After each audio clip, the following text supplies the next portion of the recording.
Joining me now live, Grover Norquist. He's the president of Americans for Tax Reform and a leading conservative. Grover, good to see you.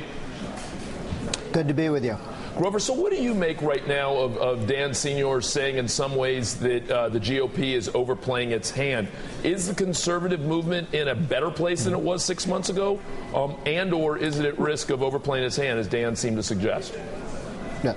Dan says the left will try and claim that the right is overplaying its hand, and he's quite right. That's what Obama and Reid and Pelosi and all the advocates of several $1 trillion more taxes and spending are saying. Why are these people unhappy? In point of fact, if you remember 6 months ago, Obama was running around saying that he was the one, and his supporters were saying that they'd changed politics forever. Now the polling data shows that his support has collapsed.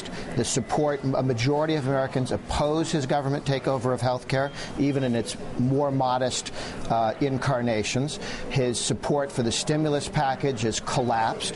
When he called on his 13 million email names and asked them to, come down and tell Congress that he wanted to spend $1 trillion on stimuluses, he couldn't generate emails to speak of.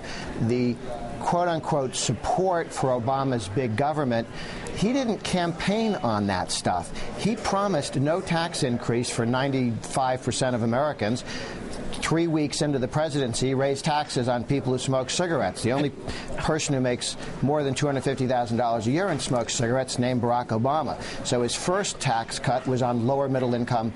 The tax increase was on lower middle income people. Then he spends almost $1 trillion on stimulus, and since we've had the stimulus bill, we've lost 2.5 million jobs. That worked well. And now he wants to take over health care, and he says what his job is to turn it into the post office. He said this in New Hampshire, that his model is a government-run health care system like the post office, Grover, which competes with FedEx and UPS. Grover, let me get let me get Karen Finney in here. You hear a lot of things.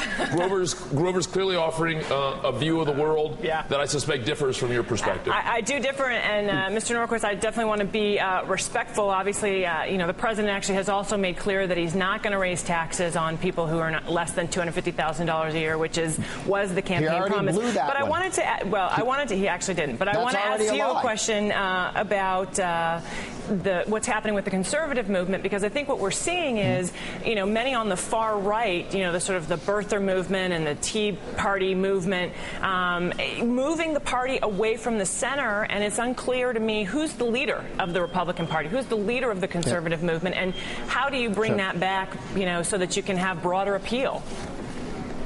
Well, two things. The desire for individual liberty does not need leaders.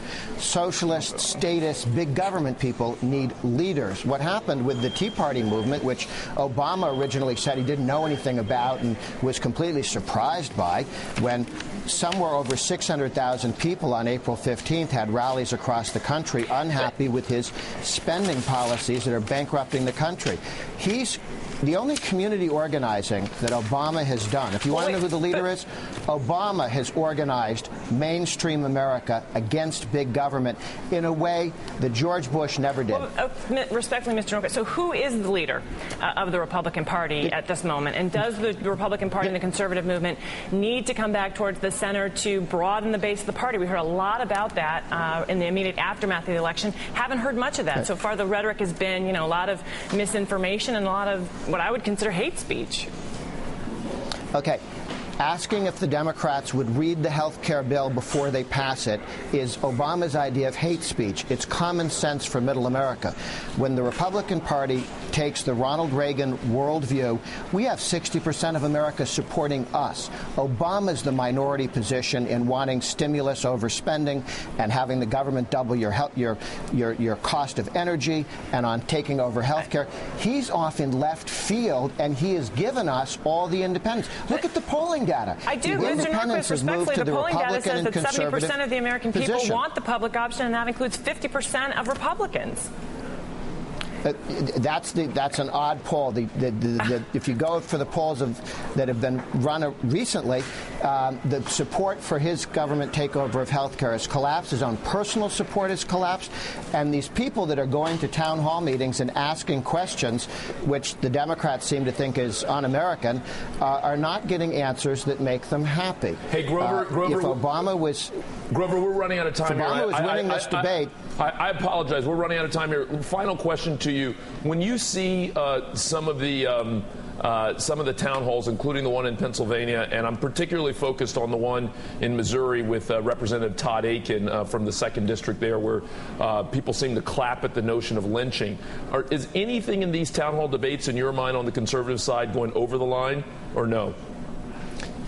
Well, I think some of the union goons that have been not letting people into these town halls is over the line. I know you feel that way about the union side, but I'm asking right now specifically about the conservative side, which you know well. I understand that overall you think they've behaved properly, that it's good, energetic, participatory democracy. But I'm asking, have you seen anything as someone who watches closely that in your mind crosses a line? Okay, in the videos that I've seen, I haven't seen anything problematic. We do know that some of the unions have been trying to cause problems and pretend they were right-wingers. They've been caught doing that, but it's not working for them. Grover Norquist from Americans for Tax Reform, thank you so much for joining me. Look forward to having you back again soon. You got it. Here's your chance to weigh in on the healthcare debate. Just send me your tweets by heading over to our website, twitter.msnbc.com, and follow the link to my Twitter page. And